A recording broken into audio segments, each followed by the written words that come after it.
have it. Flameskull.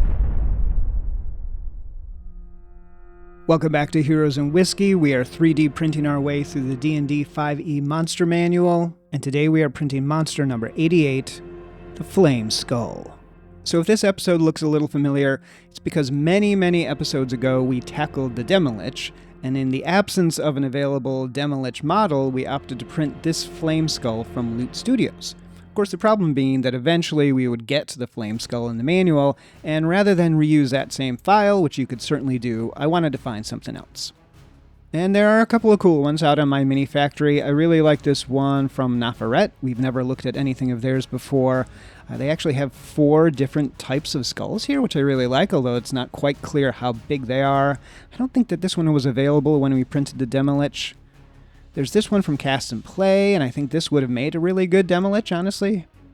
But we're doing Flameskulls, and I really like this set from Yasashii Kyojin. We've printed a bunch of their figures. You get 3 different poses for $6, which is a great deal. And if you have multi-Flameskull attack, I really love this swooping one. It kind of reminds me of the spirits from the end of Raiders of the Lost Ark.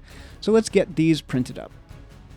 Of course, the Flameskull is fashioned from the skull of a dead wizard, and it serves as spellcaster and protection of some treasure or secret, so they make a really great omen of some darker power at work in your adventure. And here's an encounter narrative, which I'll drop in the description. Hovering before you is a chilling remnant of a fallen spellcaster, its skull wreathed in eternal flames, eyes ablaze with arcane fire. In the depths of ancient ruins, where history's whispers are drowned by the silence of the ages, it floats eerily, its fiery gaze piercing the darkness. It is a guardian of forgotten lore, a sentinel bound by a magic. Its existence a fusion of necromancy and elemental fire, casting a haunting glow upon the crumbling stone. As it detects your party, the Flameskull's flames flare with malevolent intensity, ready to unleash a barrage of deadly spells, its hollow laughter echoing through the forsaken halls. Now, as we've run into with all Yasashii Kyojin figures, it doesn't come with a base, and so you will need to print those up separately, which is kind of a pain, but they came out looking like you'd hope a Flameskull would look. The styling is really aggressive, and they've all got their angry eyes, which adds that little bit of extra personality. Yasashii Kyojin always does great work defying the laws of physics. I don't know if you remember the Chain Devil, that looked awesome, and these skulls all look like they're flying.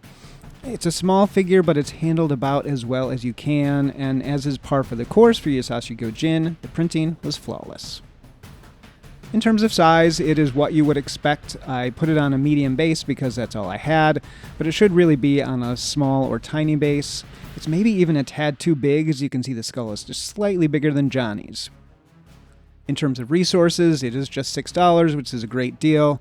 I printed them all alongside some others in this stretch, so we are at $882, and we are still sitting at 39 days and 3 hours of print time. So if you need multiple Flameskulls, this set from Yasashii Kyojin has you covered. If you need something other than a human skull, definitely take a look at that set from Nafaret. Next up, we have the cave-dwelling jellyfish, the Flumph.